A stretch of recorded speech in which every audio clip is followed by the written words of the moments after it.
Hey everyone, welcome to My Two Cents with Tawanda Harris. This is a podcast dedicated to educators, for educators, and by educators. Yes, it's all about encouraging, it's all about sharing strategies, it's all about going on an educational journey with each other. You are not alone, and I hope that when you finish listening to this podcast, you feel like you went on a journey with educators around the world. Thank you for tuning in to My Two Cents. So I'm so excited today. I have the opportunity to sit down with the Brandon Fleming. I feel like I need a drum roll or something going in.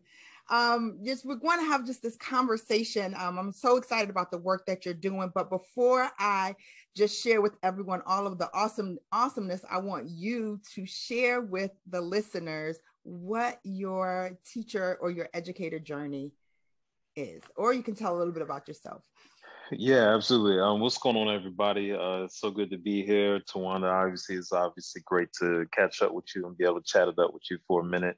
My name is Brandon Fleming. I'm the assistant debate coach at Harvard University, founder and CEO of the Harvard Diversity Project, and author of Miseducated, a memoir, which answers the precise question that you've asked about my journey. The book talks about my journey going from being an at-risk youth, a drug dealing teen, a college dropout, to becoming an award-winning Harvard educator. And it's a very turbulent journey, how I made my way out of the streets and into the corridors of the Ivy League. And so, I was never an academic. I grew up, I wasn't academically inclined. And I think it sends a bigger message about why students aren't engaged. And I've been able to leverage my journey, figuring out why was it so difficult for teachers to reach me. Why is it that there was such an impasse between me and adults who wanted to try to get me on a better course? Why is it that nobody was able to get through to me? It's because no one was able to engage me. Yeah. And that's fundamentally where we have to begin. We're dealing with a crisis in American education, and that crisis is centered around two things: empathy and engagement. Mm-hmm. Teachers, we struggle with both. We struggle with empathizing with students, with loving students, and we struggle with engaging students. If I had a teacher who could do both of those things, my life would have changed a lot sooner. Yeah. But then you wouldn't have a story to tell. I think Absolutely. So let me just say, your book is absolutely amazing. And as I was reading it, I really started to see a lot of the students that I came in contact with through your story. Yeah. And I think about how many years they had to go through education of just seeming invisible, and how hard it was for them. So I had them when they were in third grade. So they would have gone to, if they went to preschool, first grade, kindergarten, first grade, second grade, and then finally in my space. And so that's a lot of time that students have to experience that feeling of being invisible. So I think about just of course, the media around what you're doing with the Harvard Diversity Project. It's absolutely amazing. And I will say, I am a bit biased being a parent of class of 2019. Yeah. Quick shout out. But just to see what you all are doing with Black youth is absolutely mind-blowing. And what's so funny, I always kind of joke, I knew what the program did for my child, but I never walked into the classroom to see what was happening. And you would always say, trust the process, trust the process. So I can't tell you what happens on a day-to-day basis. So if you can describe to me this whole idea of engaging and centering your students as you all are with them on Saturdays. Absolutely. We engage our students in a process called heuristic learning. We've coined this phrase called the autonomous classroom, which is what we want to create. Autonomy obviously means the ability to operate independently. And that's what we want to do. We want our classroom to become so efficient that the students can learn from each other in a way where they do not need a teacher. And the reason why is because one of the things that I tell my students is that, the goal of my teaching you is not for me to feed you for the rest of your lives. The goal is for me to teach you how to feed yourselves. And so I don't want to teach my students in a way that will make them perpetually rely on me. I want to teach them in a way that will allow them to be intellectually self-sufficient. And so one of the things we notice as we look in the windows of classrooms all throughout the country is that teachers talk for 90% of the time. That's a problem. Teachers talk for so 90% of the time the kid is sitting there listening. That is not experiential. One of the things that I tell teachers all the time as I train them is that the first thing I need you to understand is that learning is not transactional. Learning is experiential, which means learning is not a transaction where you just transmit information and regurgitate it on a test. Learning is about the journey. Yeah. It's about this meandering journey that takes you to places that you've only imagined, where you discover things that make the light bulb go off, and those aha moments and those moments of self-discovery. That's really what enhances and amplifies the learning experience. The challenge is, we don't typically teach teachers how to create that type of experience. As an educator, I am more of a tour guide than a lecturer. I'm not a lecturer. If I'm lecturing, that's a problem. I want to guide you on this ride where we both discover not only more about the content, but more about ourselves. And so that's where we get, the results that we get in the classroom. And honestly, teachers all over the world ask, what is it that you're doing to get these kids to perform like this? And they're all looking for a formula. They're all looking for some sort of data-driven formula. And it's really just about understanding fundamentally that learning is experiential. So you have to think about the experience that your kids feel when they walk in those doors and when they walk out. Yeah. I think about Dr. Gholdy Muhammad's historically responsive framework. And in her first pillar, one of the 4 pillars, that first piece is identity. Do I see myself in the learning? And oftentimes when I know I've gone the traditional teacher route, where I went to school for 4 years, got my certification, went straight into the classroom, I cannot really recall a class that I attended in college that talked about centering students' experiences in the learning. It was more so methods of teaching reading, methods of teaching writing, and so forth. So when I started off my first year teaching, I'm sitting there like, well, what do I do? I had a scripted program. We had to read page by page by page.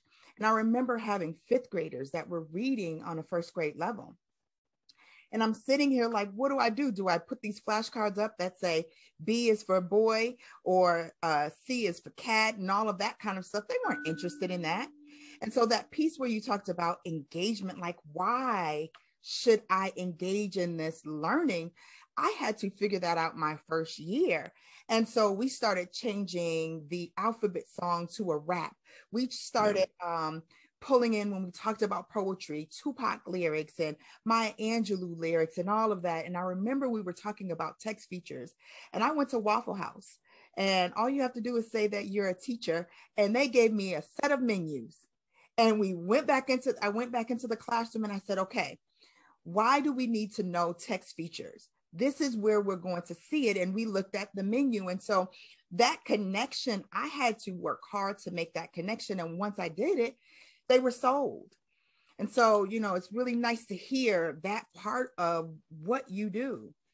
But Tawana, that on one hand is great, being able to make the connections between the content and the world. But more importantly is being able to make a connection between the content and self. Yes. Because here's the thing. When has anyone ever become passionate about something that's not personal? Yeah. Never. It's never happened. So I tell teachers, if you want to make your kids passionate about your subject, you have to make your subject about them. And this is why, for instance, all of us in every industry, in everything that we do, we're all looking for meaning. So you can't tell me one thing that you do and you're not looking for some sort of connection. Even if you're going to a restaurant to dine in, you're looking for an experience that provides some sort of connection. Imagine if those, waiters and waitresses never tried to connect with you. Imagine, just wherever you go, people didn't try to connect with you. That's just a part of life. And so really what we're looking for is the human experience. And everybody's looking for meaning. Everybody's looking for connection. But we've gotten to the point where we have removed self from education. What does that tell young people about themselves if nothing that they're learning is really about them? It's always about old white men in history, or it's always about, this science stuff or this math stuff that I might not ever use again. I want to give you one example really quickly. One time before I started teaching at Harvard, during the summers, I used to teach at this prestigious university here in Atlanta at a summer institute for gifted students. Gifted students. I want to underscore that word. I was teaching them about history. And if you know anything about gifted students, they love to show off what they know. They get super excited when they get to show people what they know. And so, I was teaching about the civil rights movement, right? And I asked 3 questions to those students. The first question was, does anyone know what the civil rights movement is?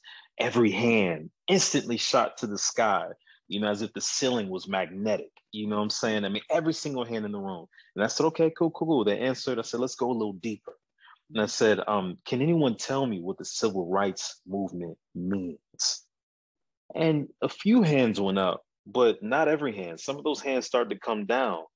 And then some of the kids started to look kind of reluctant as they raised their hands. So they struggled a little bit. And I said, okay, cool. Let's go even deeper.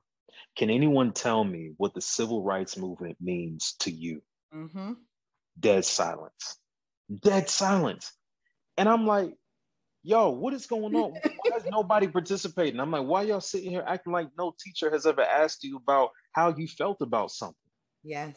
And they were like, no teacher ever has. And that's the problem. That's the problem right there.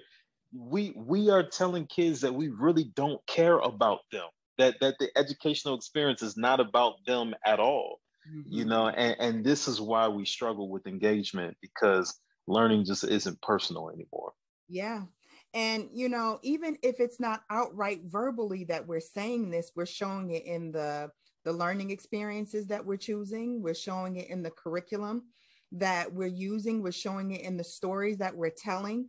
We're telling it, showing it in the history that we're highlighting, the history that we're leaving out. And we think about, I always ask teachers when I'm working with them, whose voices are left out of this narrative that you're telling in the classroom, and how important it is to bring in multiple voices into one space.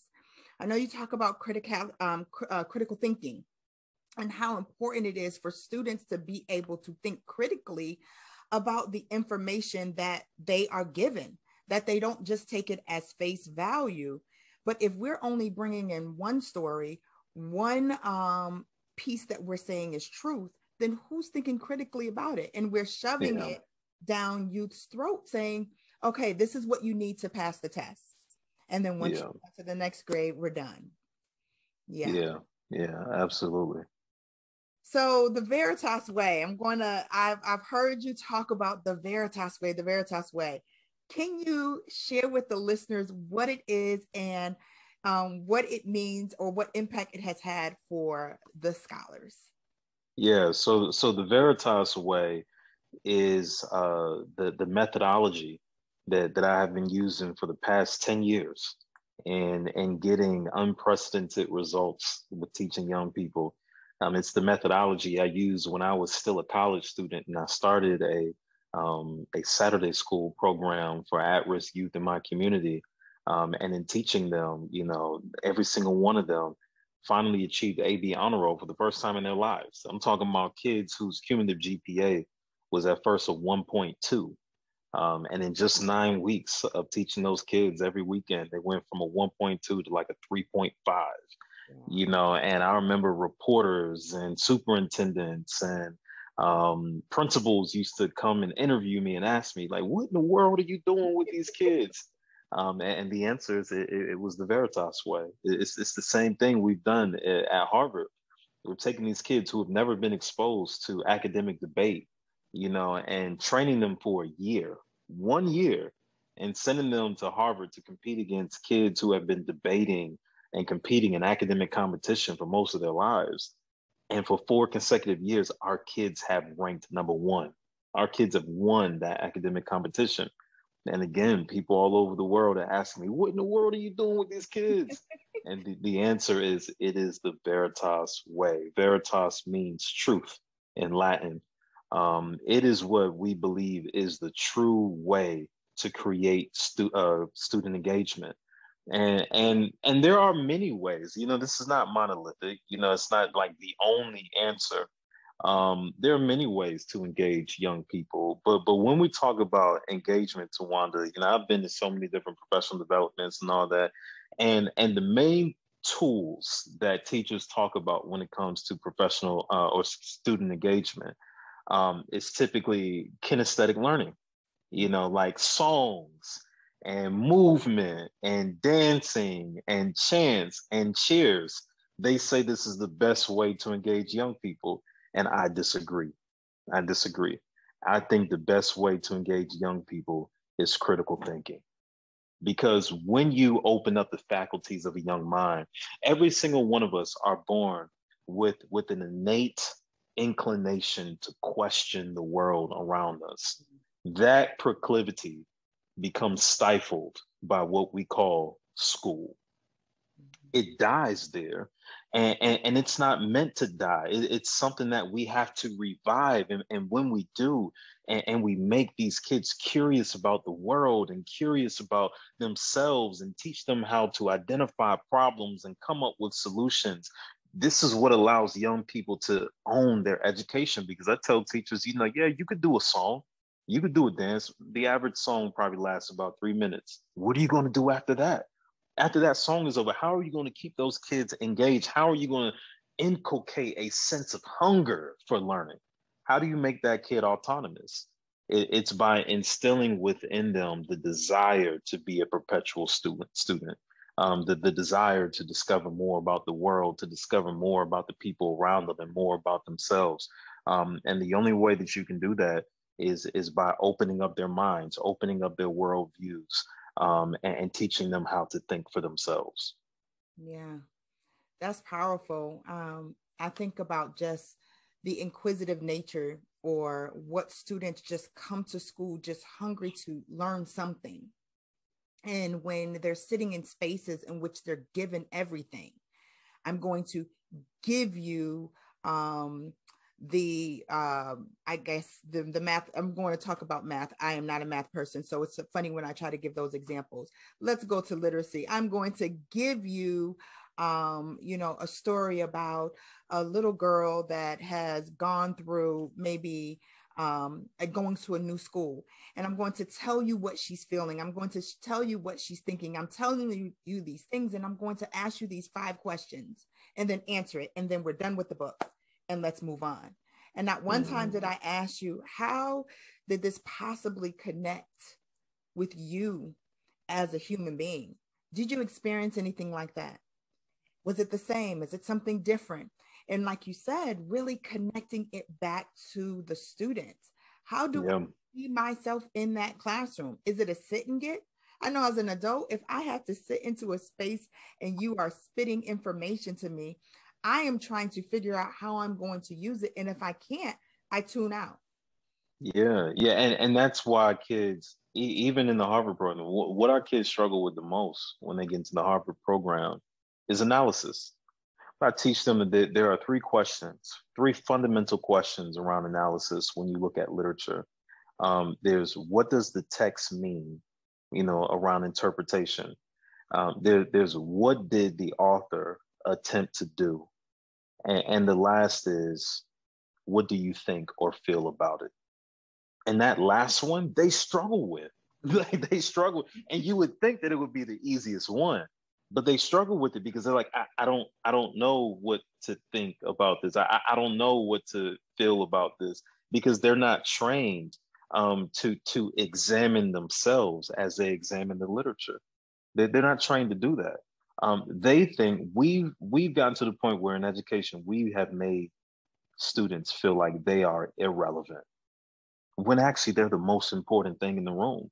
You know what I'm saying? And so it's unfortunate that we've arrived at this place, but that's why I called the book that I wrote Miseducated. Because for me, I never saw myself in education and anything that I was learning. But it's not because it wasn't there. It's because I never had a teacher who was able to make the connection. And so I was miseducated in my perception of the educational process. I ask teachers, what does your curriculum say about me? What does your curriculum say about the students that you teach? Whether it's Black kids and how you portray or omit the Black experience, what does it say about it? And so for me, it told me that I was not relevant. It told me that Black people weren't scholars. That's what I believed because I didn't have access to Black scholars. And so I didn't think Black scholars existed. And so I couldn't aspire to it, you know. But representation is a lens through which we dream, and so I dreamed about doing things that I was represented in, such as basketball, such as rap, such as gang activity. That's where I saw my presence. And so that's where I saw my identity. Imagine if we did that with education. Yeah, that's powerful. I think about my daughter. She said to me that she's so tired of reading about Black people only during Black History Month. Mm-hmm. So in her former school, that was when they talked about Black history. And I would sit there and I'm like, I don't understand as a parent how we can isolate a whole race of individuals to 1 month when we are a part of history overall. And Mm-hmm. so because that is only being taught during 1 month, what becomes associated with the Black experience is oppression. It Yeah. becomes associated with being less than, injustice, all of those things. And we miss out on the joy, Black joy, that Mm-hmm. there's brilliance in the things that we do on a day-to-day basis, that it's not just because we're Black, it's because we're brilliant. And if Yeah. we're not showing that representation or we're not sharing those stories with our students, then they're going to walk away and think that, oh, okay, well, that was just Dr. Martin Luther King, or that was just Malcolm X, or that was just for that moment in that time. And I'm like, oh, it happens all of the time. Brilliance is all around us, but oftentimes the media won't share those things with society. So therefore, our students are going to walk away, especially if it's not being talked about in the classroom. Yeah, absolutely.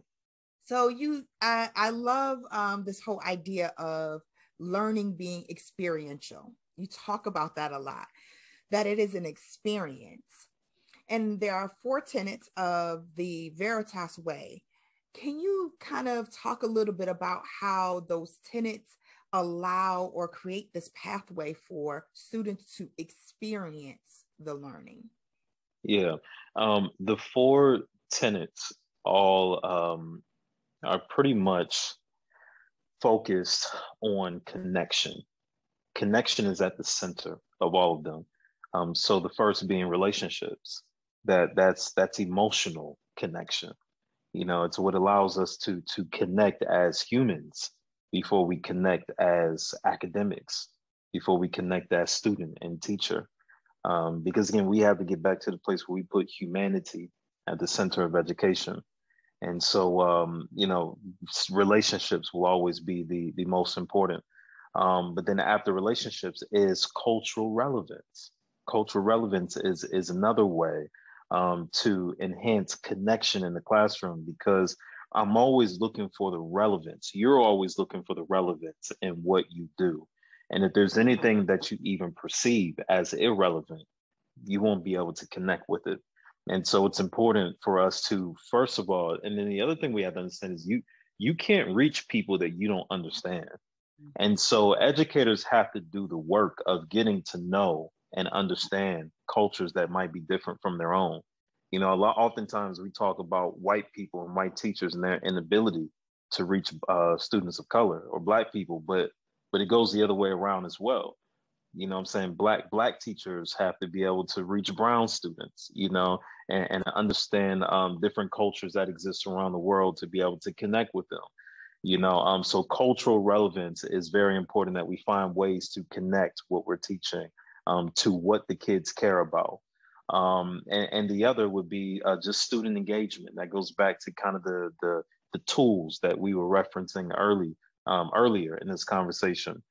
Understanding what does it mean to create student engagement in the classroom. I'll be honest with you, where most teachers struggle is in the fact that there's a part of our job that is very performative. Our job relies on public speaking. And honestly, most teachers are terrible public speakers. Why don't we have public speaking courses in the field of education? You know what I'm saying? Like, why is that not fundamental? Why is that not rudimentary when we're thinking about training teachers who are going to have to stand in front of a classroom every single day and engage an audience? But we don't focus on rhetoric. We don't focus on the art of oratory and all that. And to be honest with you, I tell teachers all the time, you probably wouldn't even want to listen to you. I mean, let's be real. You imagine if you had to listen to you every single day, how engaged would you be? So we have to understand. I mean, we can break that down in so many different ways. We have to think about all the nuances that create engagement in the learning experience.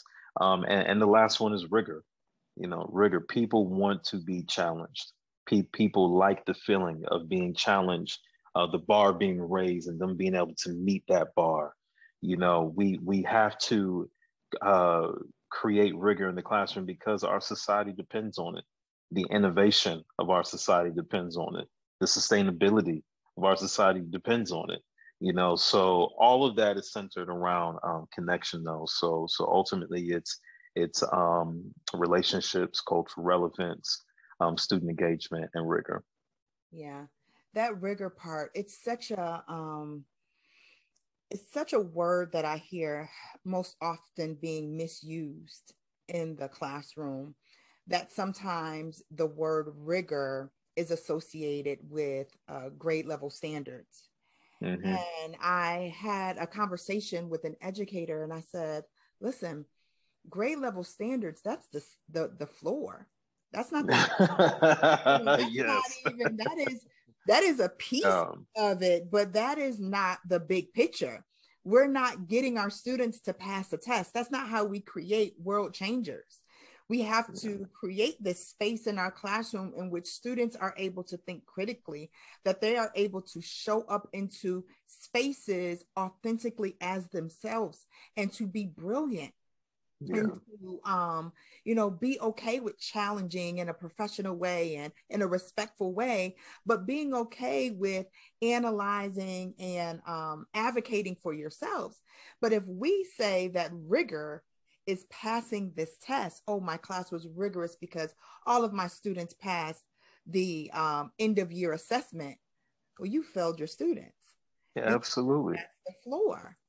Absolutely. As my students, they get into the Harvard program and they're like, oh, I'm a gifted student. Like, who told you was gifted? And then like in my school, like, okay, yeah, I need you to not believe them. Not because you're not gifted, but it's because they don't expect much out of you. Mm-hmm. They don't expect they don't expect excellence out of you. And so I don't want you to improperly define what excellence truly means. We will determine by the end of this program year if you truly are gifted, because we're going to show you what true excellence is and we're going to teach you how to be it. So you're exactly right. No, they don't expect much out of our kids. As long as you can do the bare minimum, they'll slap that gifted label on you and clap for you. Mm-hmm. Yeah, no, that's not enough. Yeah, and then they get to college and struggle because they don't know how to advocate for themselves, and they don't know how to, think critically in classes and add value to conversations or classroom discussions. They shrink in spaces. And, you know, for all of the tenets that you just talked about, it really allows students to show up in spaces and not shrink, but to use their voice to advocate and to talk about change and to be courageous, even as a young student, be courageous to speak what it is that needs to be spoken.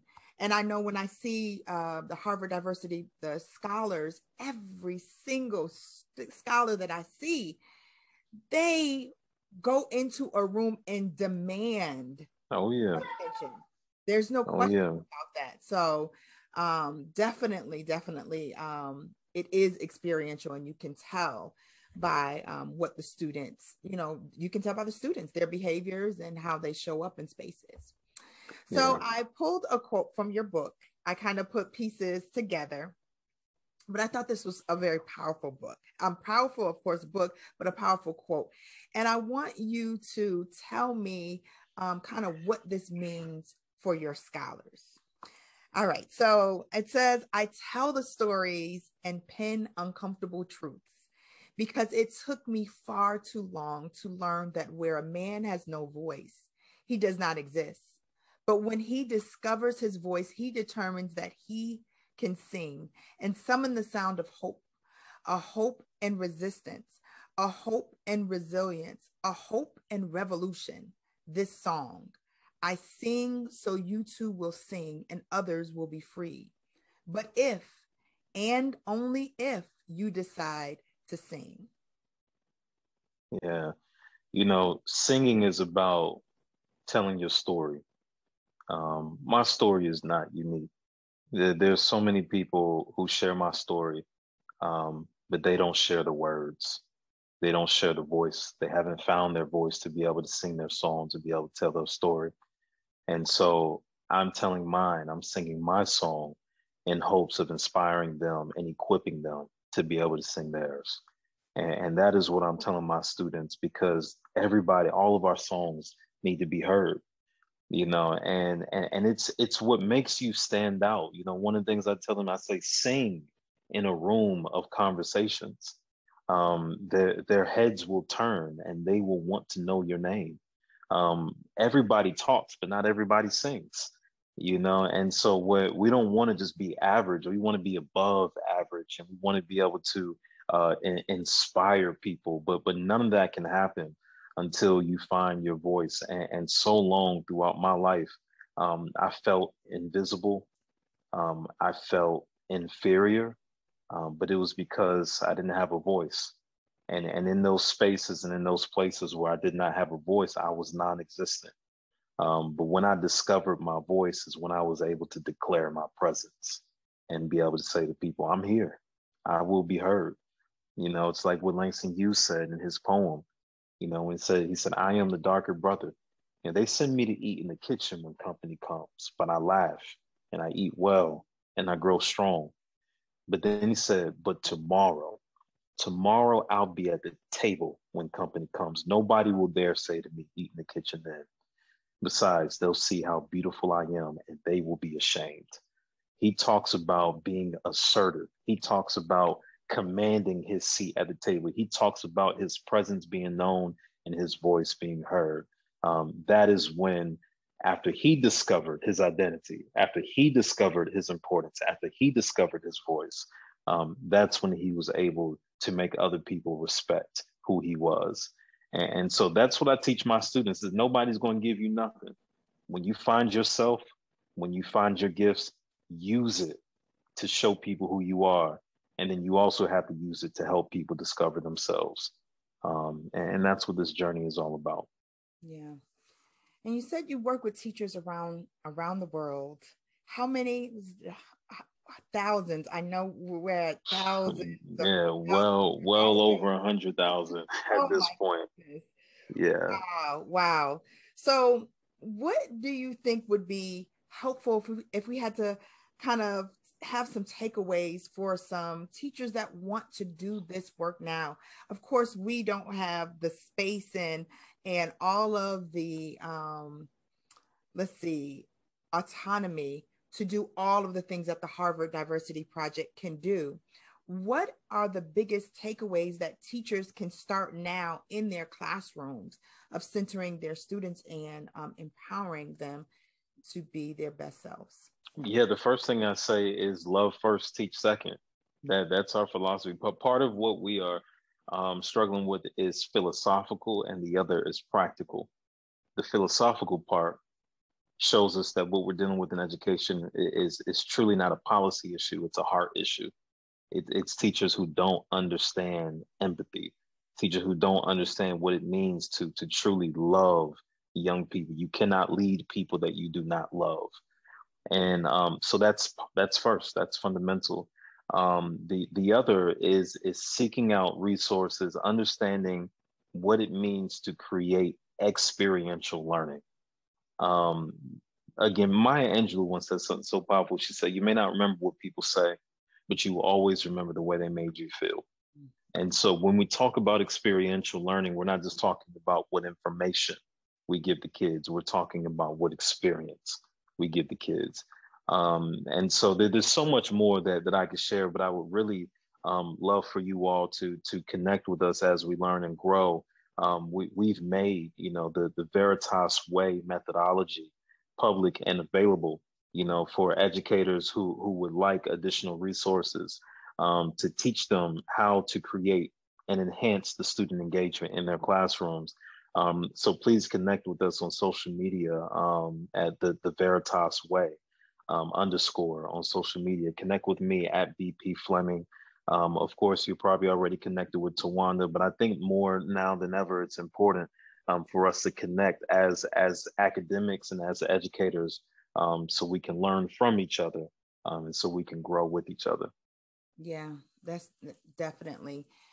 What I'll do is also put all of the ways that teachers can connect and learn more about the Veritas Way. I'll put it in the show notes as well, and put some links on my page as well, because it's a whole movement. Oh yeah. And it's very important that as we are centering our students in creating spaces in which their brilliance is welcome, that we are allowing them to think critically. And it's not a matter of I am the teacher and I am the giver of all knowledge. I always say the sage on stage. I can't be the sage on stage. Students don't want to hear that. And I know when I was in the classroom, I taught like the younger grades.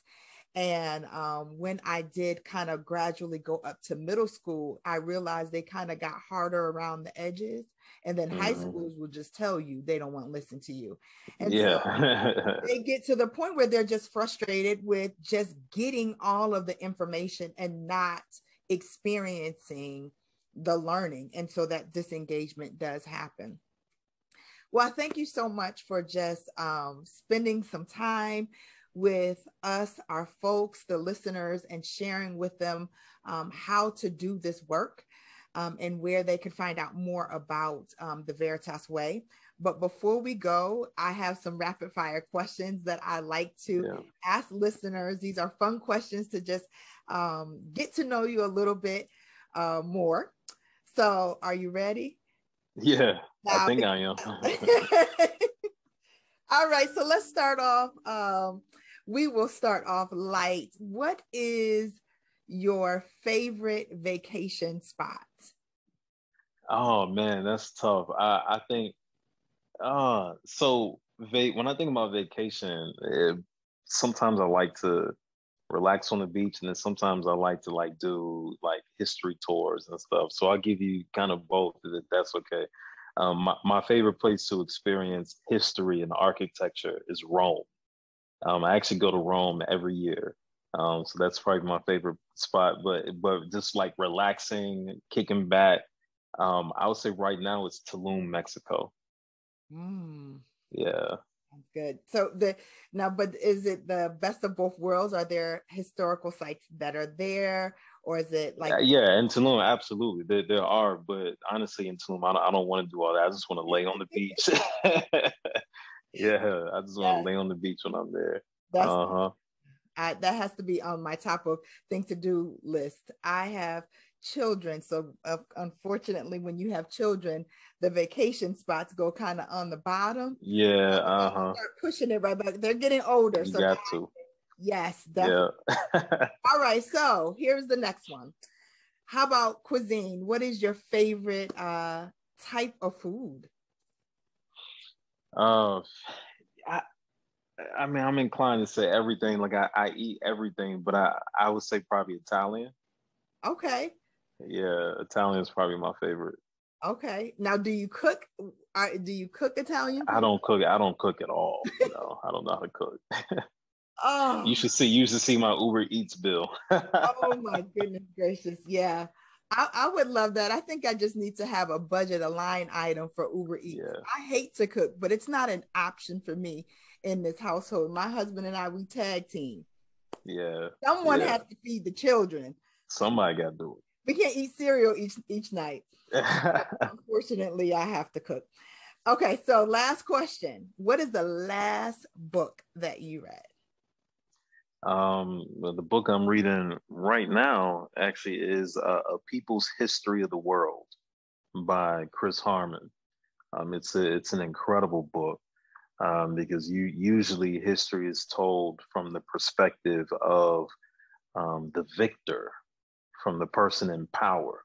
But this one is told from the perspective of the people, and what the people have experienced throughout history. So, A People's History of the World. Yeah. Awesome, awesome.